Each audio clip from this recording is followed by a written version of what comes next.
Kita siap di dua lini itu. Pemilu 2024, ayo. Ya, tapi secara pribadi, justru kami ingin perpanjangan. Kasih waktulah 1-2 tahun. 2 tahun lagi. 2 tahun lah ya. 2 tahun tuh enak.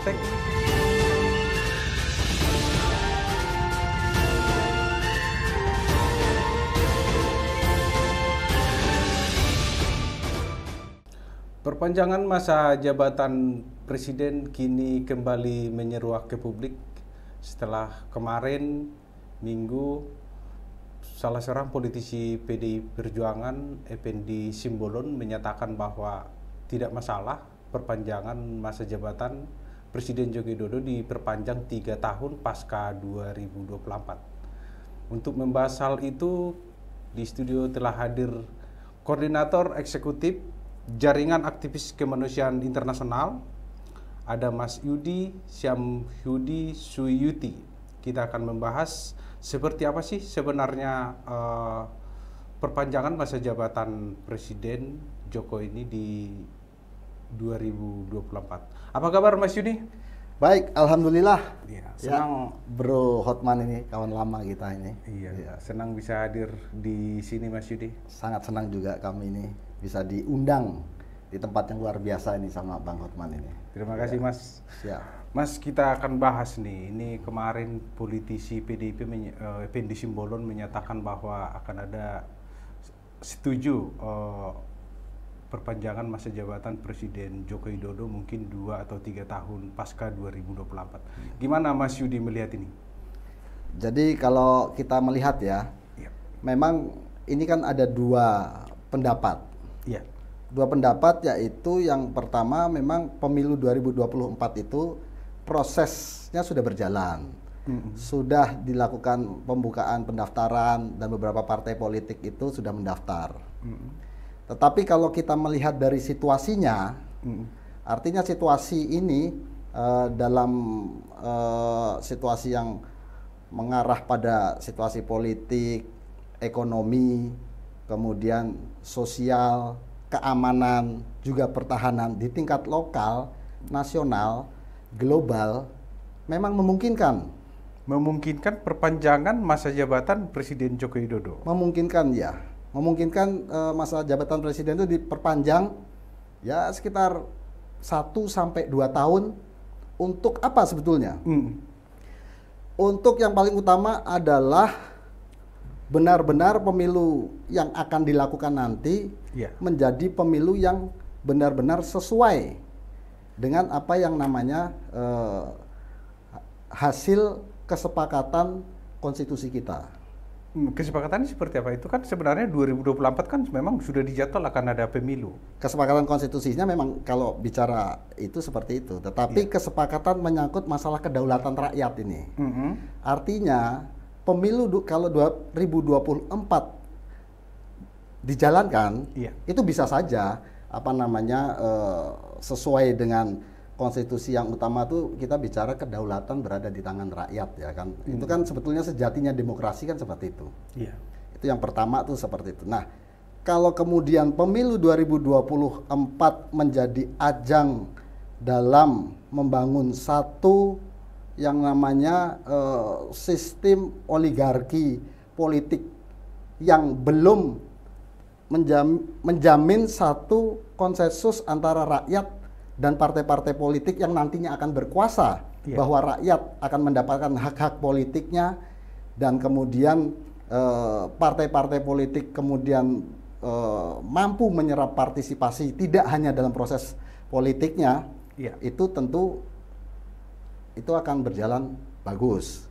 Pemilu 2024. Tapi di luar itu juga saat ini masih terjadi satu bentuk polarisasi yang harus dibangun, apa yang namanya rekonsiliasi nasional ini.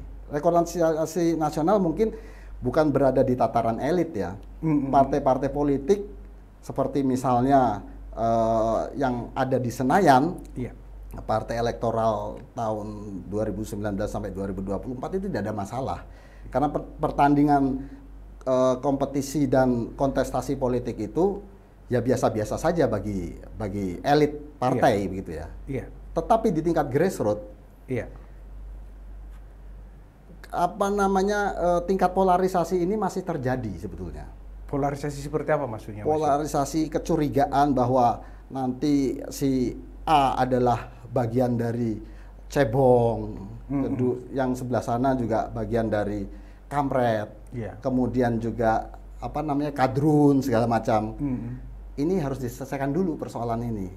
Nah, itu yang paling mendasar sebetulnya.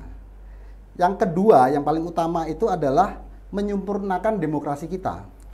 Berarti perpanjangan ini menyempurnakan demokrasi? Menyempurnakan demokrasi, baru bisa ditata konstelasinya. Kenapa demokrasi ini harus disempurnakan? Ini sebetulnya tidak hanya terjadi di Indonesia saja, terjadi di hampir seluruh dunia ini. Jadi kalau kekuatan pilar demokrasi itu kan sejauh ini kita melihat ada yang pertama namanya kekuatan legislatif, kemudian eksekutif, kemudian yudikatif, belakangan ada media massa. Tetapi dalam perkembangan zamannya ini muncul kekuatan baru nih. Kekuatan baru ini namanya kekuatan rakyat. Kekuatan rakyat. Ya, dan ini tidak terlepas dari perkembangan kemajuan teknologi juga. Ada sosial media, kemudian itu bisa membangun persepsi-persepsi masyarakat.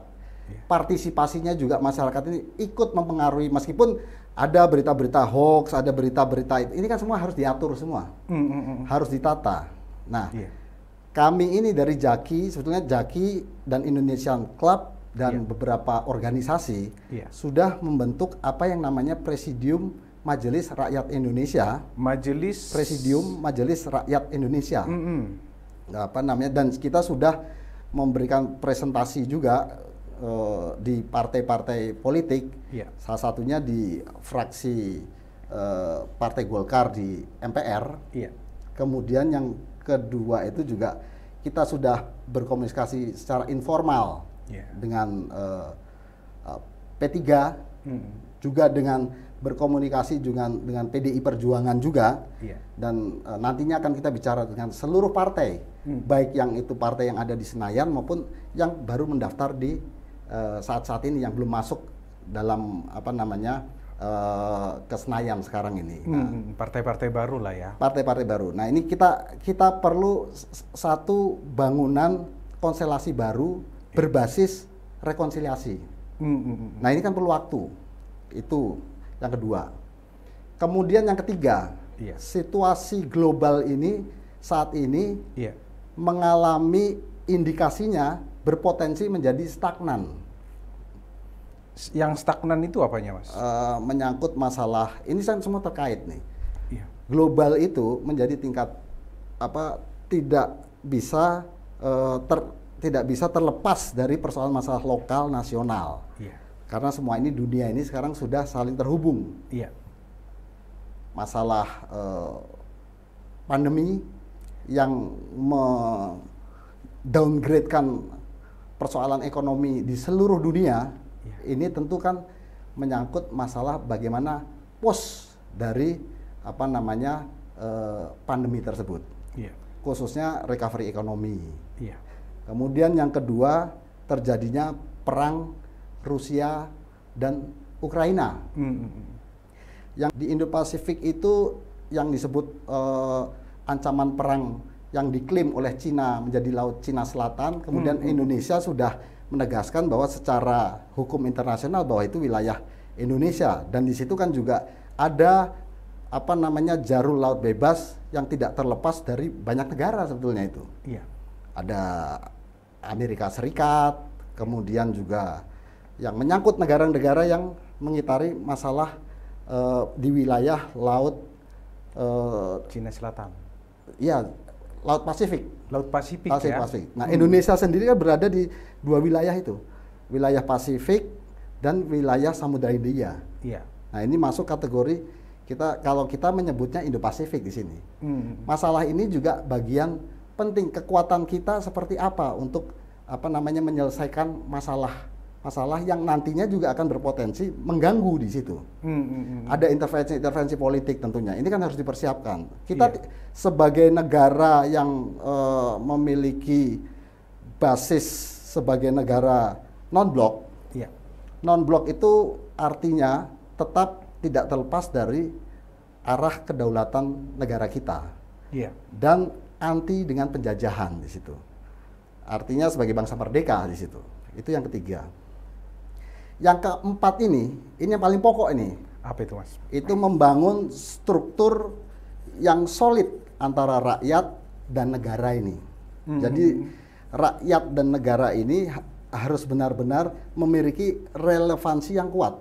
Iya. Relevansi dan juga relasi yang kuat yang di mana rakyat itu bisa terlibat terhadap keputusan-keputusan politik negara. Iya.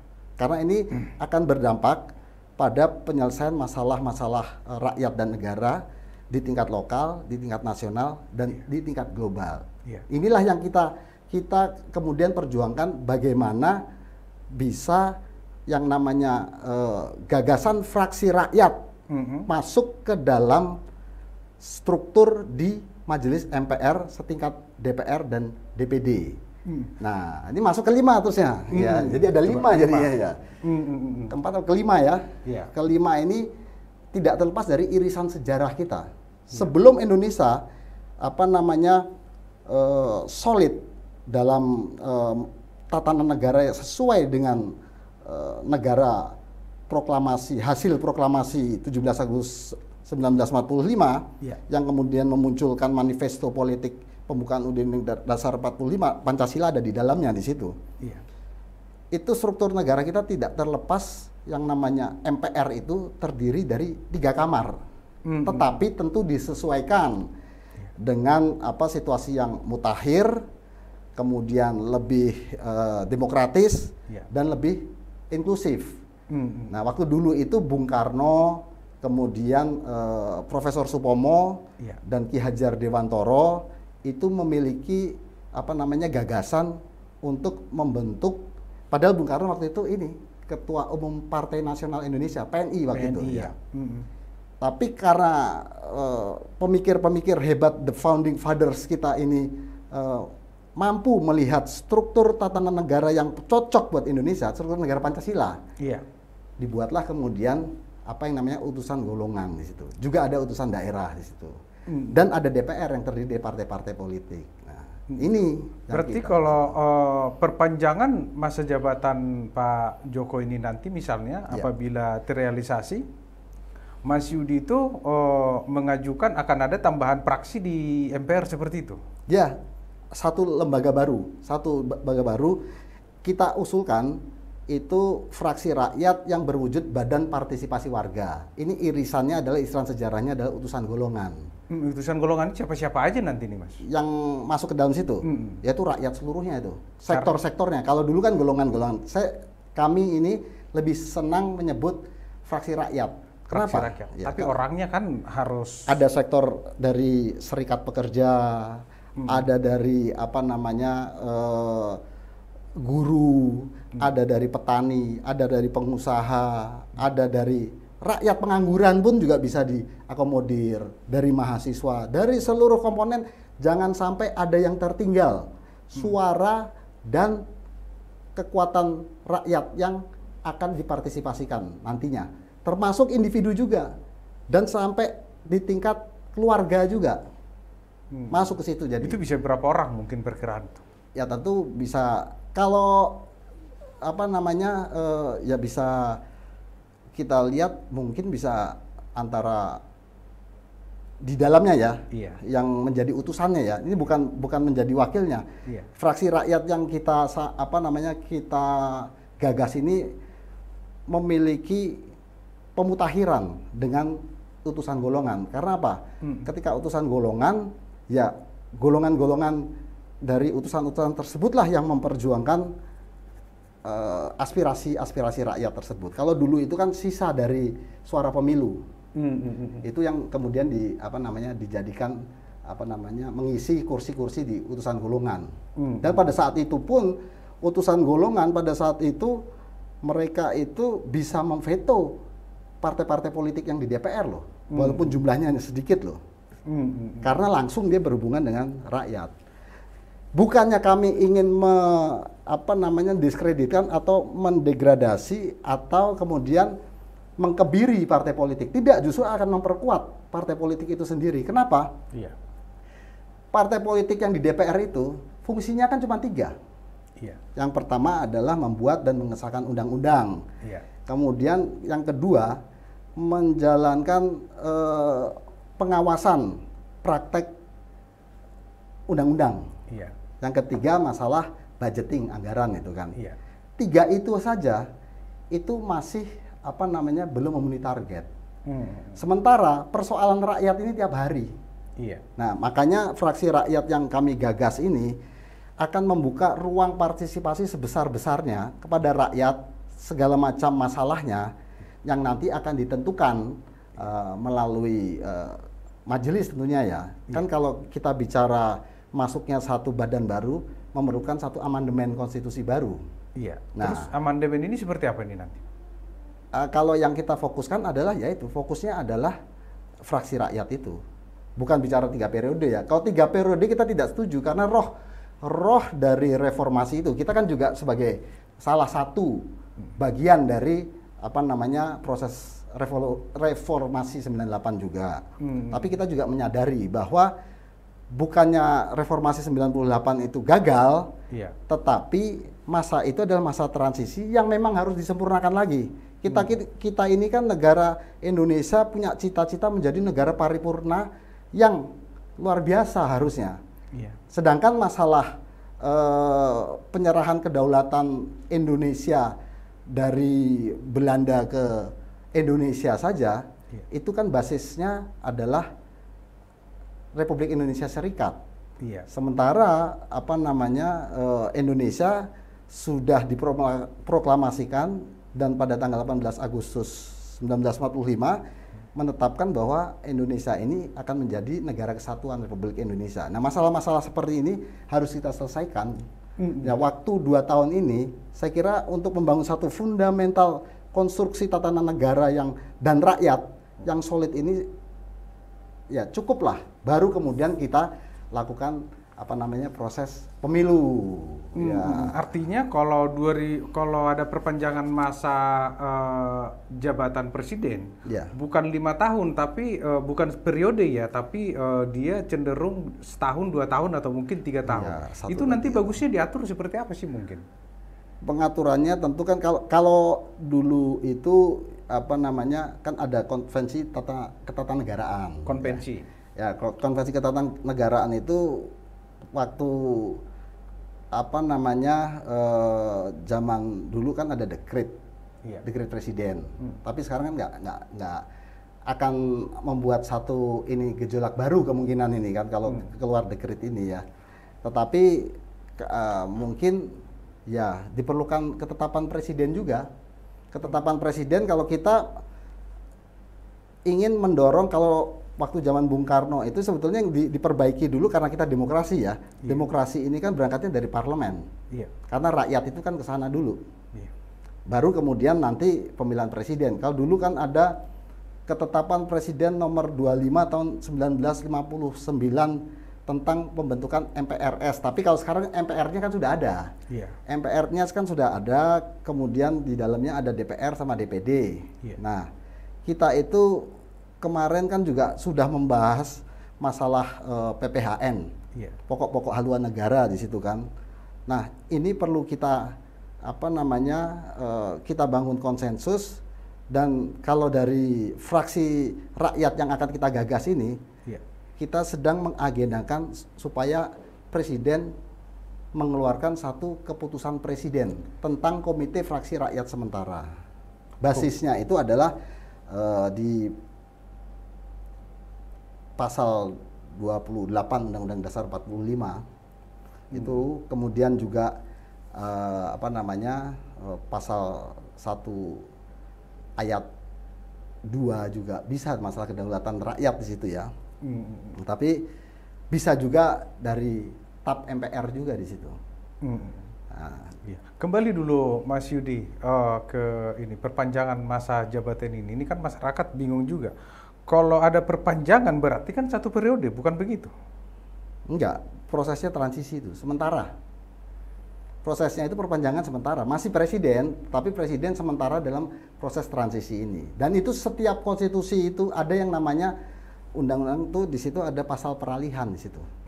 Pasal peralihan sama pasal perubahan itu pasti ada. Apabila ada ini, pasti ada. Itu di berarti setiap itu konstitusi ya. itu ada. Ini kalau terjadi perpanjangan karena situasi mendesak di situ kan, kami siap, setuju, mendukung. Tapi seberapa tentunya. mendesak perpanjangan ini, Mas Yudi? Dari masalah situasi di tingkat global, di tingkat nasional ini, dan masalah praktek demokrasi itu sendiri, ini sangat mendesak. Kalau misalnya dipaksakan misalnya gitu ya, dipaksakan dengan demokrasi 2024, ya itu pun tidak masalah. Tapi yang terjadi nanti akhirnya ya hanya ganti casing saja. Ganti casing saja tuh artinya partai-partai politik dia hanya memberikan ruang partisipasi kepada rakyatnya pada saat pemilu saja. Nah makanya kalaupun itu terjadi, kita akan membangun konsensus dengan partai-partai politik.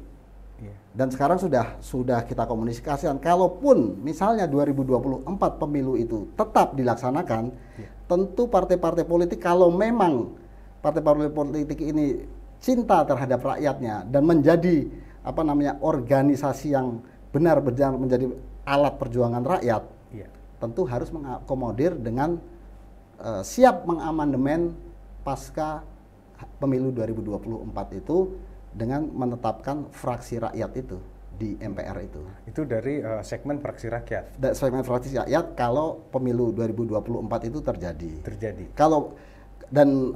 Kalaupun itu terjadi juga, tetap kita akan memperjuangkan apa yang namanya presiden menerbitkan keputusan presiden tentang komite fraksi rakyat sementara yang tidak perlu dibiayai oleh APBN dan tidak perlu dibayar anggota-anggota komitenya ini oleh anggaran negara. Jadi dari mana pendapatannya, Mas? Dari rakyat sendiri. Supaya apa? Supaya rakyat memiliki negaranya, sehingga rakyat bisa memiliki banyak kekuatan di situ. Misalnya mampu membuat kekuatan resolusi, bisa memberikan sanksi, dan bisa memberikan banyak kekuatan rakyat lainnya ya, ikut terlibat dalam keputusan-keputusan negara. Jadi sehingga cita-cita manifesto politik Indonesia pembukaan Undang-Undang Dasar 45 bahwa negara membentuk pemerintahan yang berkedaulatan rakyat itu benar-benar tercapai gitu.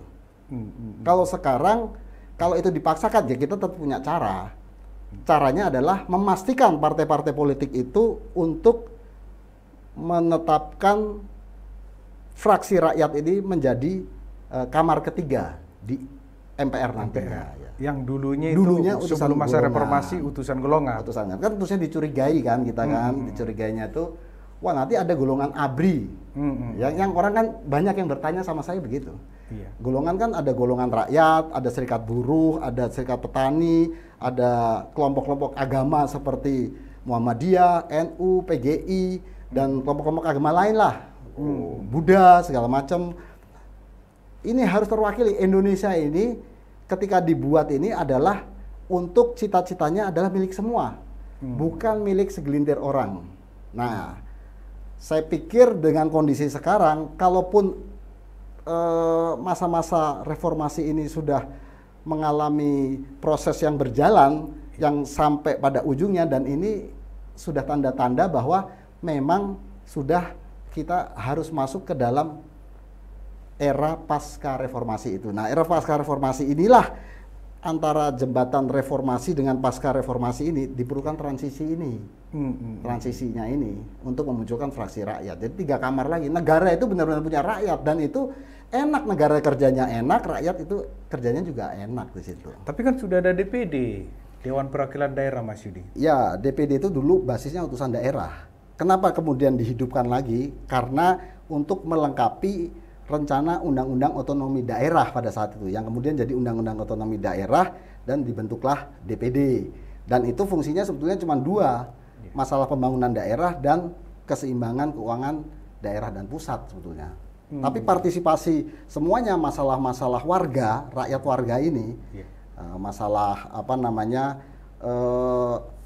konflik sosial, kemudian konflik ekonomi, dan tatanan global sendiri sekarang itu juga sudah mulai apa namanya platformnya sudah mengarah ke perubahan. Misalnya contohnya Bank Dunia. Bank Dunia sendiri dia mengagendakan bahwa pasca Covid dan pasca perang serta nanti apa namanya ketika terjadi perubahan iklim, jauh-jauh hari sudah menyiapkan platformnya bahwa pembangunan itu tidak lagi dibangun dari atas ke bawah atau top down, tetapi dari bottom up. Perkembangan praksi rakyat ini seperti apa sekarang, Mas Yudi? Sekarang kalau perkembangan dukungan publik, alhamdulillah sudah cukup banyak. Ya, artinya kalau pemilu ini partisipasinya ke pemilu sudah orang-orang sudah pada kurang percaya, fraksi rakyat ini menjadi solusinya. Misalnya 40%, 50% masyarakat itu partisipasinya tidak digunakan di pemilu, ini adalah bagian dari ketidakpercayaan terhadap partai-partai politik. Nah, kalau terjadi pemilu, ya partai-partai politik harus meyakinkan. Kita tidak bicara apa namanya bahwa kita yang paling benar, enggak. Ini kan hanya salah satu solusi, tapi yang kita perjuangkan secara sungguh-sungguh. Bukan mimpi lagi ini, karena sudah action ini. Kita sudah mengambil tindakan, kemudian dan kita sudah apa namanya membahas dengan partai-partai politik besar juga dengan partai politik yang belum masuk ke Senayan. Nah, rata-rata mereka sepakat juga. Berarti di praksi rakyat yang Mas Yudi gaungkan itu mendukung Pak Jokowi itu masa jabatannya diperpanjang gitu ya? Kalau secara pribadi saya, ya lebih baik diperpanjang. Persoalan masalah ini gelombang antara kelompok apa ya Islam konservatif dengan Islam moderat dan kelompok-kelompok yang lain pun juga kan belum selesai di sini. Kita tuh pengen ini diselesaikan semua. Tuntas dulu. Kita sediakan meja besar. Ya, kita ketemu maaf-maafan, lebaran lah bahasanya itu, maaf lahir batin. Ya kan nggak lama juga mempersiapkan itu. Ketika pemilu firm program gitu loh. Ya. Tapi kan sebelum 2024 kan bisa dilakukan itu. Artinya kan tetap pemilu tetap ada gitu. Bisa saja, tapi kan udah pada sibuk sekarang untuk menyiapkan apa namanya data-data pemilu segala macam. Ini kan mereka akan punya energi yang besar untuk menyelenggarakan pemilu. Tapi kalaupun itu terjadi 2024, kita siap juga. Kita siap di dua lini itu. Pemilu 2024, ayo ya. Tapi secara pribadi justru kami ingin perpanjangan, kasih waktu lah 1-2 tahun. 2 tahun lagi. 2 tahun lah ya, 2 tahun tuh enak. Teknisnya perpanjangan ini mungkin bisa dijelaskan mungkin Mas Yudi. Perpanjangan artinya kan sampai Oktober 2024 ya Pak Jokowi. Artinya kalau diperpanjang 2 atau 3 tahun seperti apa? Berarti nggak ada pemilu 2024? Ya mau tidak mau ya ditunda semuanya. Ditunda semua. Berarti DPR juga? Ya nggak apa-apa, DPR-nya gitu, tetapi kan lebih memfokuskan untuk proses transisi itu. Terus pilkada seperti apa? Ya semuanya ditunda semua. Karena undang-undangnya bunyinya begitu. Kita ini kalau ditunda hanya memastikan bahwa rakyat mendapat jatah di situ. Rakyat mendapat jatah dalam hal keamanannya, dalam hal apa namanya keadilannya. Keadilan politik, keadilan sosial, keadilan ekonomi, keadilan keamanan juga. Dan yang ketiga, demokrasi itu tersempurnakan. Ketika demokrasi tersempurnakan itu ada 2 dengan konstruksi negara kita itu. Yang pertama, apa namanya dalam proses perpanjang 2 tahun itu kita mampu membangun yang namanya internal struktural nasional. Nah, yang kedua adalah eksternal positioning di tingkat global. Ya. Kalau rakyat sama negara kan cuma satu, gagasannya kan banyak. Nah itu kan harus diatur. Itu kalau di apa namanya teori teknik itu namanya teori derajat kebebasan itu.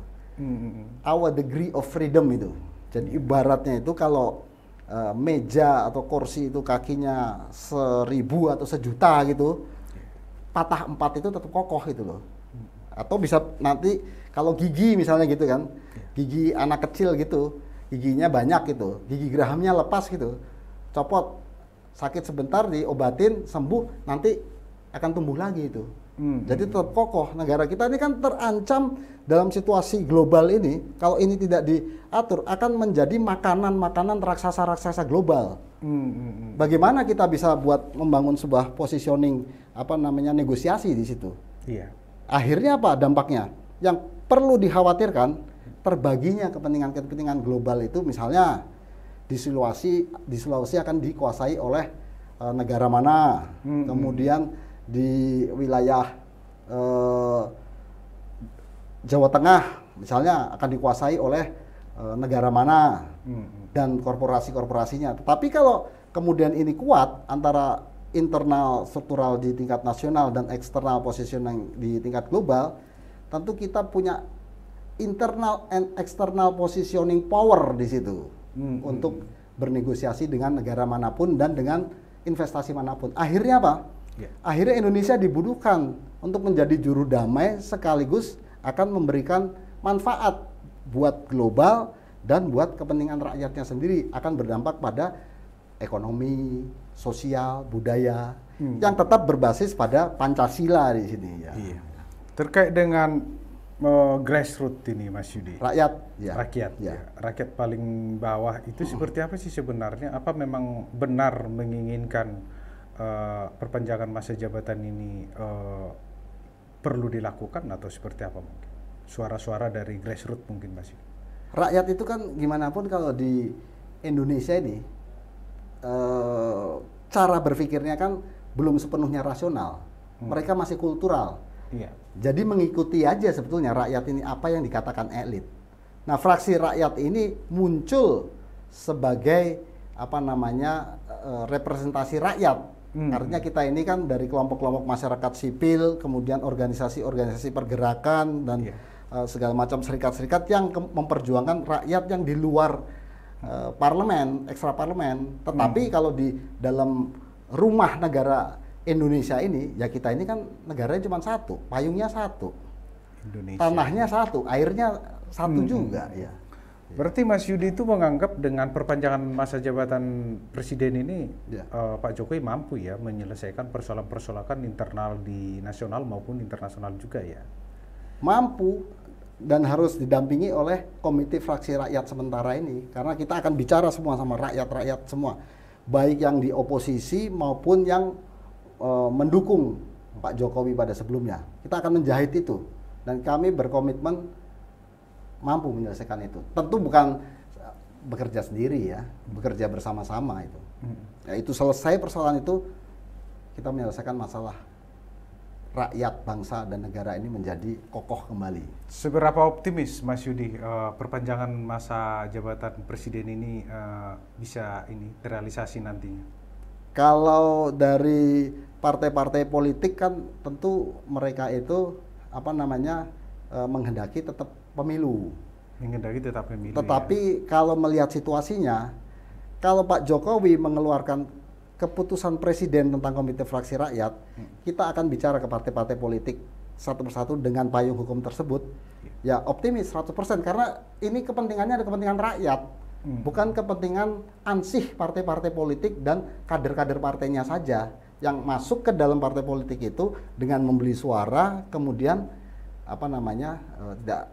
tidak mampu menyerap aspirasi masyarakat semakin hari. Tetapi kalaupun, nah ini tadi ya, ini kan pendapat kami ya, kalaupun harus pemilu 2024, ya kita akan perjuangkan juga fraksi rakyat ini, tapi tetap kita berbasis payung hukumnya ini Kepres.